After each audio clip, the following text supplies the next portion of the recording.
वंदे मातरम। कर्मचारी साथियों, एफएमएस 3.0 से संबंधित एक महत्वपूर्ण जानकारी या अपडेट आपके साथ साझा कर रहा हूँ। राजस्थान सरकार वित्त विभाग कोष और लेखा की तरफ से एक महत्वपूर्ण अपडेट है। दिनांक 13/2/2024 यानी कल ये महत्वपूर्ण आदेश जारी हुआ है और जिसमें समस्त विभाग अध्यक्ष को ये लेटर लिखा हुआ है और जिसका विषय है कि एफएमएस 3.0 में विकसित और लागू नवीन प्रक्रियाओं के क्रियान्वयन के संबंध में।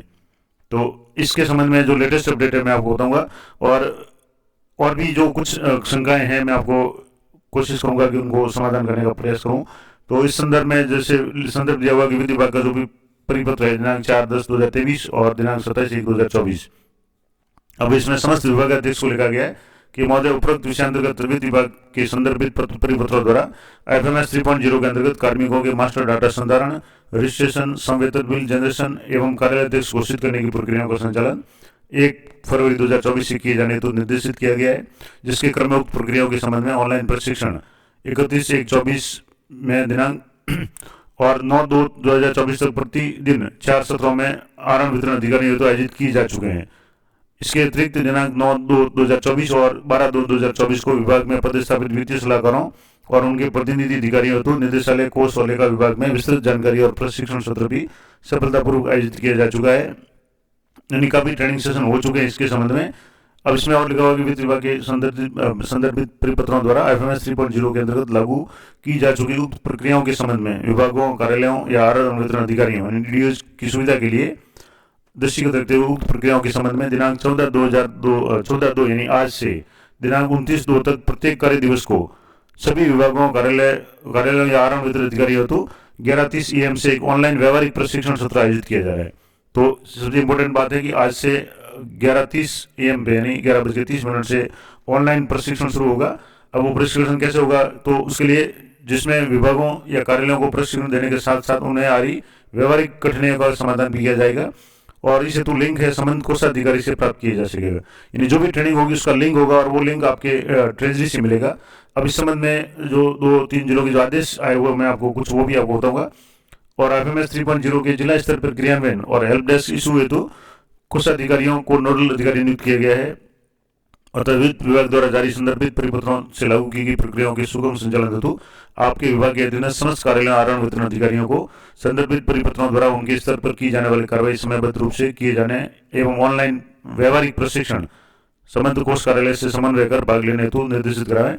तो सबसे पहला काम तो ये है कि जैसे आज से प्रशिक्षण शुरू होंगे, लेकिन इसका लिंक आपको ऐसे नहीं मिलेगा।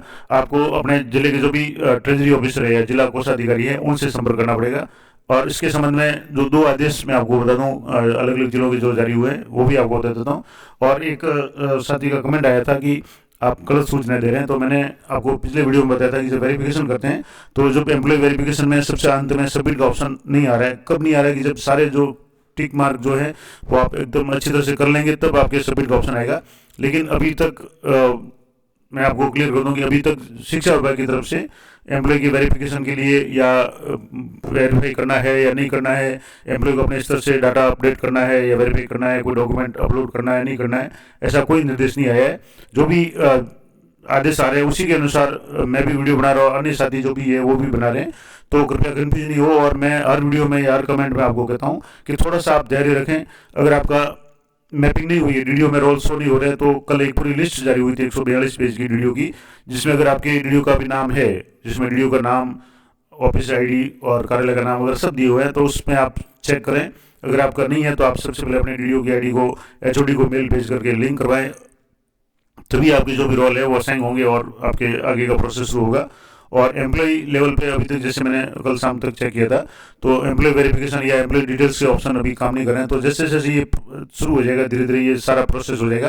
तो आप हड़बड़ी नहीं करें, जल्दबाजी नहीं करें, कन्फ्यूज नहीं हो, क्योंकि कई तरह के अलग अलग जिलों के आदेश वगैरह आ रहे हैं। और जो आदेश पहले आया था निरीक्षण विभाग का आया था, जिसमें शिक्षा विभाग या अन्य कोई विभागों का कोई उल्लेख नहीं था, तो वो सिर्फ निरीक्षण विभाग का था, जिसमें 13 तारीख तक डाटा वेरीफाई करके एम्प्लॉय स्तर पर करने का कहा था। जबकि एम्प्लॉय स्तर पर 13 तारीख तक डिटेल आ ही नहीं रही थी, तो वेरिफिकेशन की बात तो बाद की बात है। तो वो सिर्फ निरीक्षण विभाग का आदेश था। तो इसमें आप कन्फ्यूज नहीं हो, जो भी सूचनाएं मैं दे रहा हूँ कोशिश ये कर रहा हूँ कि ऑथेंटिक हो। और फिर भी मैं हर वीडियो में कहता हूँ कि जो भी सूचनाएं हैं वो आप अपने विभागीय अधिकारियों से या जो भी उच्च अधिकारी है उनसे निर्देश से उनसे कंफर्म करके ही करें। मेरा जो प्रयास है हमेशा आपको सूचना देने का है, आपको प्रोसेस बताने का। जैसे एम्प्लॉय का वेरिफिकेशन कैसे होगा, तो मैंने वो बताया कि एम्प्लॉय का वेरिफिकेशन इस तरीके से होगा। अब मैंने ये कभी नहीं कहा कि आप अभी वेरीफाई करें या हाथों हाथ करें, या आप नहीं करेंगे तो आपकी वेतन रुक जाएगा। ये सारे जो भी है आप थोड़ा सा धैर्य रखें और जो भी विभागीय निर्देश है उसकी पालना करें। अब बात करेंगे कि एफएमएस से संबंधित जो 2 लेटर आए हुए हैं राजस्थान सरकार कार्यालय कोषाधिकारी झुंझुनू की तरफ से, जिसमें समस्त आहरण वितरण अधिकारियों को लेटर लिखा हुआ है और जिसमें लिखा होगा एफएमएस 3.0 में आहरण वितरण अधिकारियों के वेरिफिकेशन बाबत। अब यहाँ भी डीडीओ के वेरिफिकेशन की बात की हुई है और जिसमें है कि उपरोक्त विषयांतर्गत वित्त विभाग के परिपत्रों के अनुसार प्रत्येक आहरण वितरण अधिकारी का यानी डीडीओ का वेरिफिकेशन है एफएमएस 3.0 पे किया जाना है।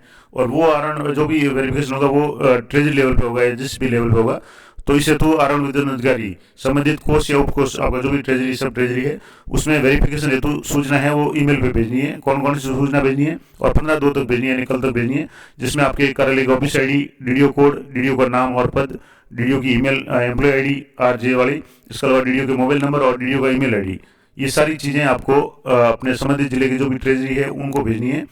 और आहरण वितरण अधिकारी के आईएफएमएस 3.0 में वेरिफिकेशन के अभाव में माह फरवरी 2024 का वेतन प्रोसेस नहीं होगा, अतः इस कार्य को प्राथमिकता से करें। ये कुछ अधिकारी के आदेश से लेटर जारी हुआ है। तो कहने का मतलब हुआ कि अभी भी सिस्टम चल रहा है, अभी जैसे आहरण वितरण अधिकारियों का वेरिफिकेशन होगा आईएफएमएस 3.0 पे, उसके बाद एम्प्लॉय का नंबर आएगा, तो थोड़ा सा आप धैर्य रखें। इसके अलावा दूसरा जो मैं आदेश बता दूं, कोष कार्यालय चूरू का भी आदेश है जिसमें भी समस्त आहरण वितरण अधिकारियों को निर्देशित किया हुआ, और ये भी 13/2/2024 का आदेश है और इसकी भी लैंग्वेज सेम है कि जिसमें प्रत्येक आहरण वितरण अधिकारी को संबंधित कोष या उपकोष में वेरिफिकेशन हेतु सूचनाएं हैं वो इस ईमेल पे भेजनी है। तो जो भी आपके जिले की ईमेल होगी उस पर आपको भेजनी है और ये भी 15/2 तक भेजनी है।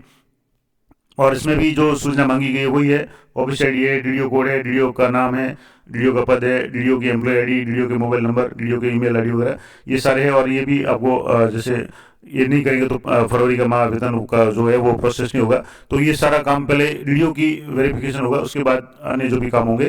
तो थोड़ा सा आप धैर्य रखें। और जो भी मैं एक पुनः निवेदन करूंगा कि मैं हर बार कहता हूँ कि आप जल्दबाजी नहीं करें, जो भी विभागीय निर्देश है उसकी पालना करें।